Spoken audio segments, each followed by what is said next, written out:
এ বিষয়ে সর্বশেষ পরিস্থিতি জানাতে শাহজালাল আন্তর্জাতিক বিমানবন্দর থেকে সরাসরি যুক্ত হচ্ছেন সজল শাইক। সজল, এই মুহূর্তে সেখানে আপনি কি পরিস্থিতি দেখছেন? কত সংখ্যক কর্মী ওখানে আছেন?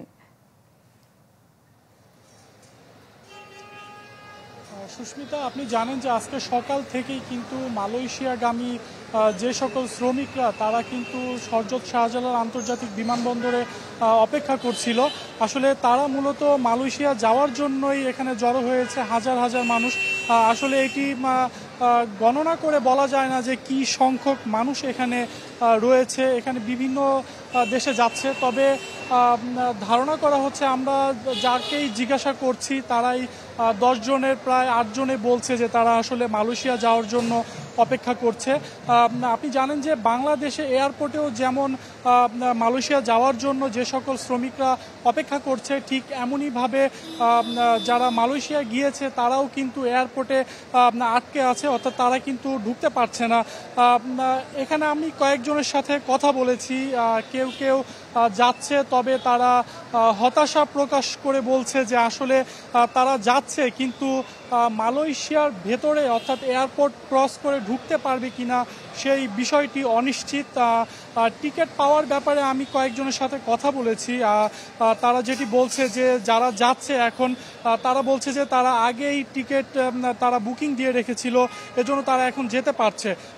তবে যারা টিকিট পায়নি তাদের সাথেও কথা বলেছি, তারা আসলে হতাশ। তারা বলছে যে তাদের যে এজেন্সির মাধ্যমে তারা যাচ্ছে মালয়েশিয়া যাওয়ার জন্য, তারা যে কাগজপত্র তারা প্রসেসিং করেছে, তারা কিন্তু সেই এজেন্সি তাদের আর ফোন ধরছে না বা তাদের টিকিট পাওয়ার ক্ষেত্রেও কিন্তু তাদের কোনো সহায়তা করছে না, যার ফলে কিন্তু আমরা এখনও দেখতে পাচ্ছি যে এয়ারপোর্টে কিন্তু অনেক মানুষ তারা কেউ বসে আছে, কেউ দাঁড়িয়ে আছে, কেউ বা হাঁটাহাঁটি করছে। তারা আদৌ জানে না যে আসলে তাদের ভাগ্যে কি হতে যাচ্ছে। কেউ কেউ টিকিট নিয়ে আসেনি, বেশিরভাগ মানুষই এখানে যারা আছে তাদের কিন্তু টিকিট নেই, টিকিট ছাড়াই তারা চলে এসেছে এখানে। কিন্তু তারপরেও তারা জানে না যে আসলে তাদের ভাগ্যে কি আছে, তারা কি আদৌ যেতে পারবে কি পারবে না। এবং তারা যেটি বলছে যে ঋণ করে হলেও এবং ধার করে ঋণ করে অনেকের হচ্ছে বাসার কোনো সম্পত্তি বিক্রি করেও তারা কিন্তু মালয়েশিয়া যাওয়ার জন্য নির্দিষ্ট এজেন্সির কাছে তারা টাকা দিয়েছিল, কিন্তু এখন সেই এজেন্সি তাদের ফোনও ধরছে না এবং তাদের কোনো খোঁজ খবরও রাখছে না। মোট কথা বলা চলে যে এখানে যারা টিকিট পায়নি তারা কিন্তু এখনো অপেক্ষা করছে, আসলে তাদের ভাগ্যে কি আছে সেই বিষয়টি তারা নিজেরাও জানে না। তবে তারা অপেক্ষা করছে, দীর্ঘ অপেক্ষা, তাদের সকাল থেকেই তারা অপেক্ষা করছে। সুস্মিতা। সজল, আপনাকে ধন্যবাদ।